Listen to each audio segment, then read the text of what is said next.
I think we can squeeze one more in before lunch. Good job. What's that? I can make it fast. Let's give it a shot. Angie, you're up. And then we'll have a...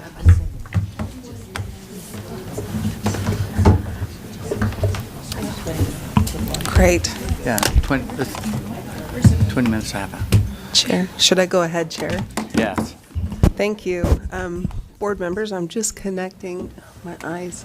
9039. I think I need glasses.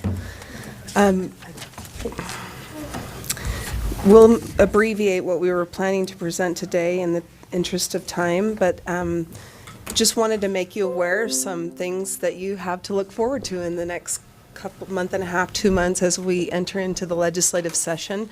On agenda item 7.1, the first thing you'll see is the first draft of our 2019 legislative session tracking sheet, and it's here on board docs, but I wanted to show you where you can find it, because from now until the session starts, we will be updating this about twice a week. But then starting, once the session starts, it'll be daily that we update this tracking sheet, and sometimes even twice a day. If you'd like to find it yourself, you can go all the way to the bottom of the home page and click on the law, legislation, policy, law, and professional practices link. It'll take you to a legislative session tab right here. And then once you open that page, right here on the very right-hand side, you'll see Utah State Board of Education, Education-Related Bills, 2019 Bill Tracking. When you go into that page, we'll be populating this more with more information about staff that you can contact if you have more questions about specific bills, fiscal impact, if the board takes a position, which you may or may not do, starting with your Thursday legislative meetings once we start meeting up at the Capitol. But you can also go right here, right into the tracking sheet, click on the link, and you'll get the bill. You can go right to the bill from that tracking sheet. And again, we'll also be updating that information. For example, if it's going to be in committee, we'll show the committee date and time, et cetera. So I wanted to make you aware of that. And the meetings will be this year. Last year, you may remember, we met in the Capitol boardroom up at the Capitol.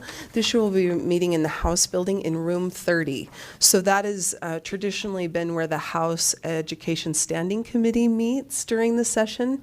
It's on the west side of the Capitol complex in the basement. So beginning January 31st will be your first meeting from 12 to 2. And I think every Thursday, we will be in that House room 30. As for staff requests to work with legislators on bills, you know we've reviewed those during past months. We have no staff requests to work on new bills, but if you want to be tracking the ones that you've approved and reviewed in the past, that list has been updated there. It says 2019 General Session Request for Statutory Change. You'll see that there are 9 requests there. Of the 9, only one bill has been finalized and been publicly made available. That's SB 37, Interventions of Reading Difficulties by Senator Milner. We also have, just as a short, quick reminder, the board's School Safety Advisory Committee back in October presented their recommendations to you, as you may remember, and the Education Interim Committee asked the board to meet with law enforcement, LEA stakeholders, the Division of Mental Health and Substance Abuse, et cetera. As you'll remember, they met over the late spring, summer, and early fall to create recommendations, which were then presented to the legislature in October. Representative Ward has a bill that was just numbered yesterday, so we won't talk about it in detail today, but I wanted to make you aware that HB 120 was numbered yesterday, and it is based on the board's the recommendations of the advisory committee that the board reviewed back in October. So I invite you to take a look at that, and we can discuss it more in detail once we meet on that first Thursday on January 31st.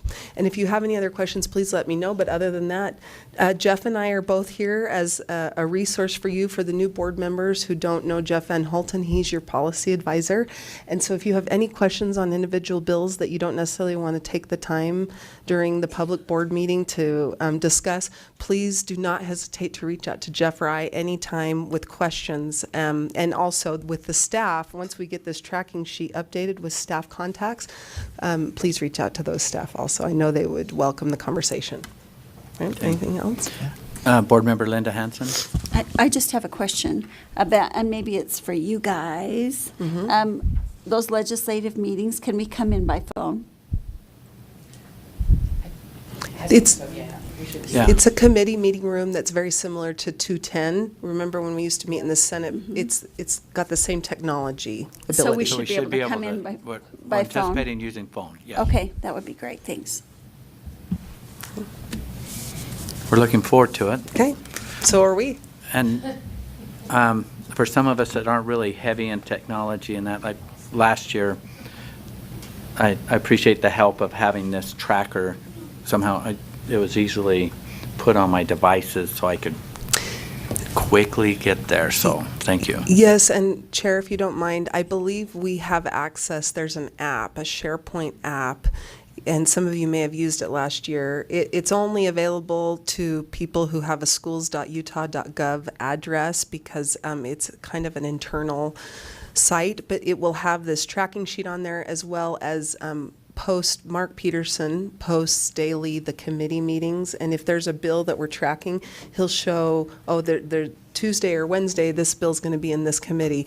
So if you need some help getting access or that app on your phone, please reach out to us and we can.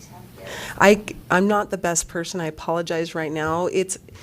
If you had it last year, you just have to upload the SharePoint app and then log in with your schools.utah.gov email address. Again, if you're a board member who doesn't regularly use your schools.utah.gov email address for contact, I believe you have an address, though, you can use for purposes of logging in to SharePoint. And anyone with a schools.utah.gov address then automatically has access to that SharePoint page. Everyone has one assigned to them. Yeah. We know people and we have people that can make that happen, so thank you.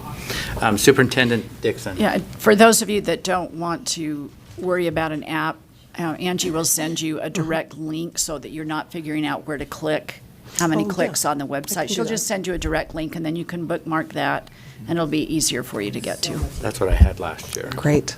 Be happy to. Okay, thank you. Let's go to lunch. I'm not sure if it's ready yet.